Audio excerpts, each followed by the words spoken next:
Vamos a leer un poquito de Éxodo 12,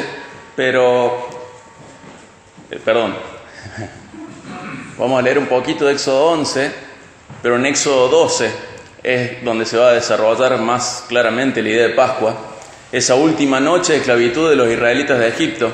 Y Dios da instrucciones que le hemos estudiado con sus simbolismos, con sus especificaciones. Había que comer pan sin levadura, no podía haber nada de levadura.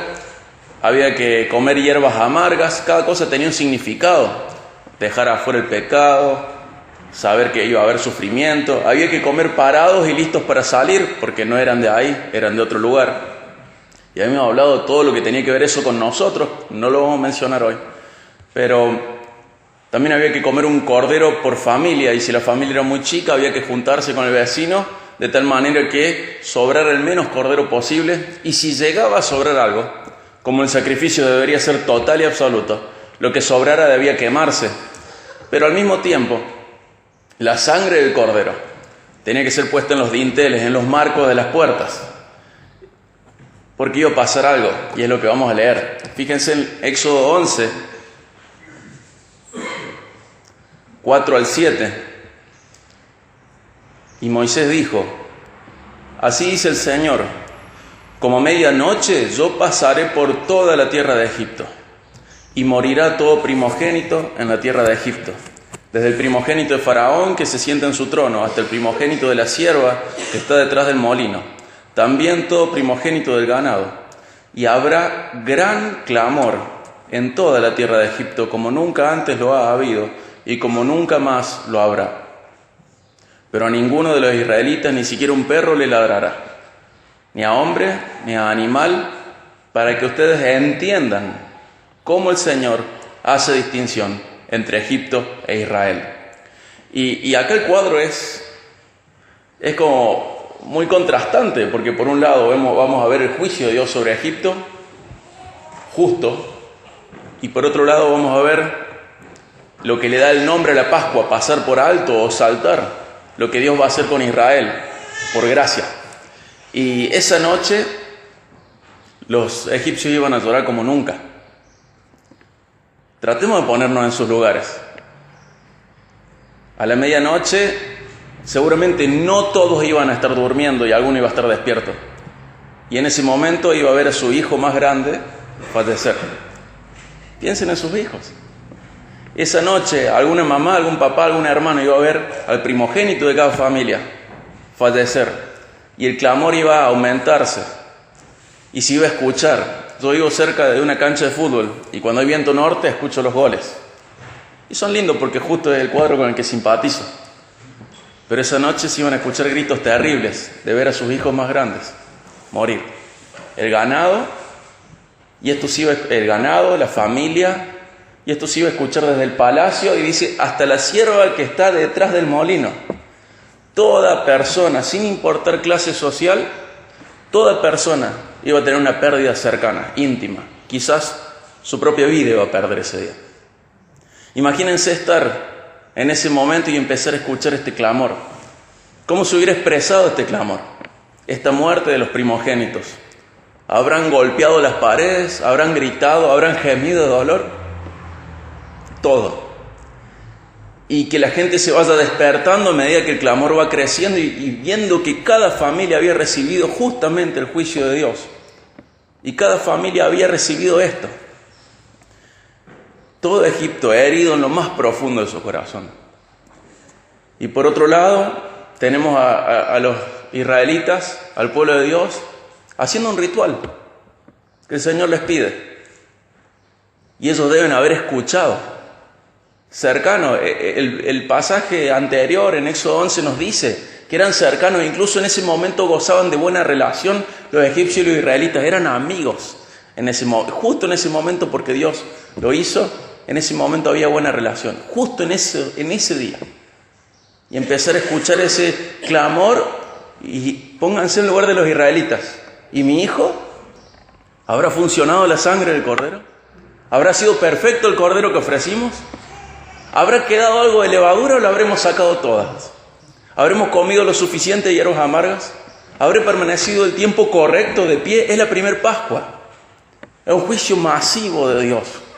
Y al mismo tiempo es una salvación por gracia increíble y difícil de imaginar antes de que esto sucediera.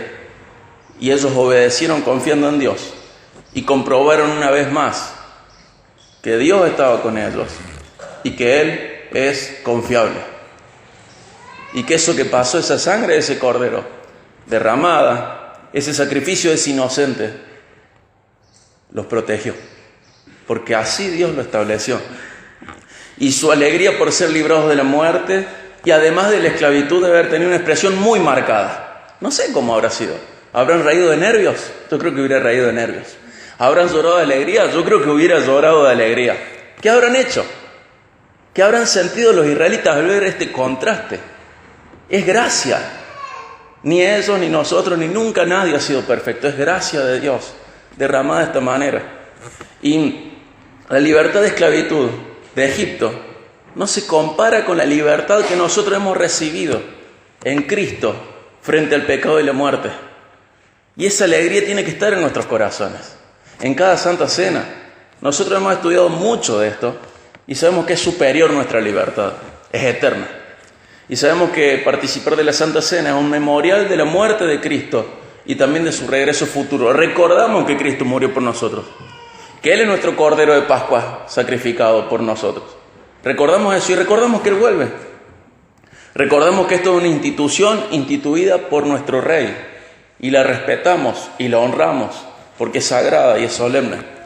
Recordamos que también es una instancia de autoanálisis obligatorio. Es una expresión de nuestra comunión con Dios y con los demás. Y en este momento también es un momento de examinarse y reconocer si uno está en comunión con Dios y con los demás. Y si no es así, no participar.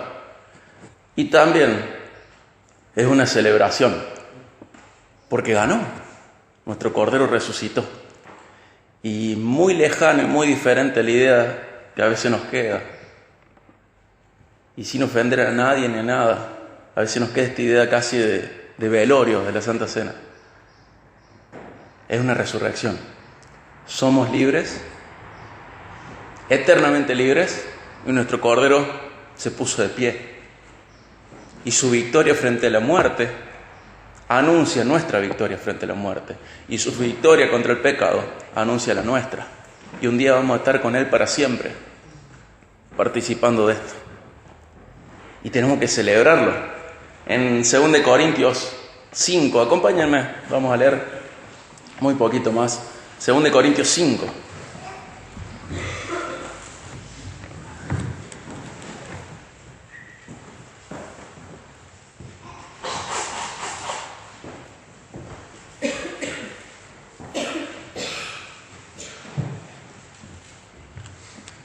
En 2 Corintios 5, del 17 en adelante, dice: de modo que si alguno está en Cristo, es una nueva creación. Las cosas viejas pasaron, ahora han sido hechas nuevas. Y todo esto procede de Dios, quien nos reconcilió con Él mismo por medio de Cristo y nos dio el ministerio de la reconciliación. Es decir, que Dios estaba en Cristo reconciliando el mundo con Él mismo, no tomando en cuenta a los hombres sus transgresiones. O sea, pasando por alto las transgresiones nuestras, como ese día en Egipto, no tomando en cuenta a los hombres sus transgresiones, y nos ha encomendado a nosotros la palabra de reconciliación. Por tanto, somos embajadores de Cristo, como si Dios rogara por medio de nosotros. En nombre de Cristo les rogamos, reconcíliense con Dios. Al que no conoció pecado, lo hizo pecado por nosotros, para que fuéramos hechos justicia de Dios en Él. Hasta acá leemos por ahora. Y Él no tomó en cuenta nuestras transgresiones a nosotros. Él no nos tomó a nosotros en cuenta nuestras transgresiones. Dice que Él no las tuvo en cuenta a nosotros, pero sí las tuvo en cuenta y se las imputó nuestro Cordero, a Cristo. Él pasó por alto, saltó sobre nosotros, su juicio saltó sobre nosotros, pero no quedó en la nada. Cayó sobre Cristo, nuestro Cordero, que fue sacrificado de manera absoluta, nuestro Cordero perfecto. Y la rectitud de Cristo, no podemos dejar de repetirlo, ni de recordarlo, ni de agradecerlo. Es imputada a nosotros.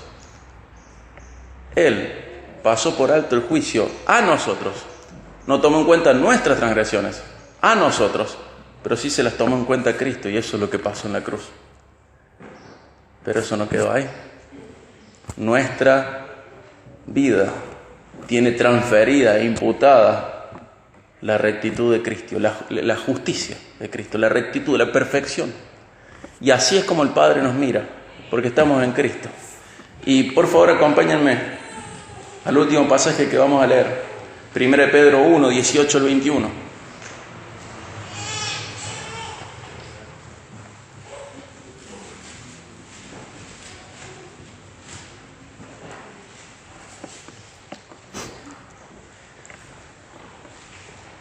Dice, ustedes saben, 1 Pedro 1, 18, ustedes saben que no fueron rescatados de su vana manera de vivir, heredada de sus padres, con cosas perecederas como oro o plata, sino con sangre preciosa, como de un cordero sin tacha y sin mancha, la sangre de Cristo.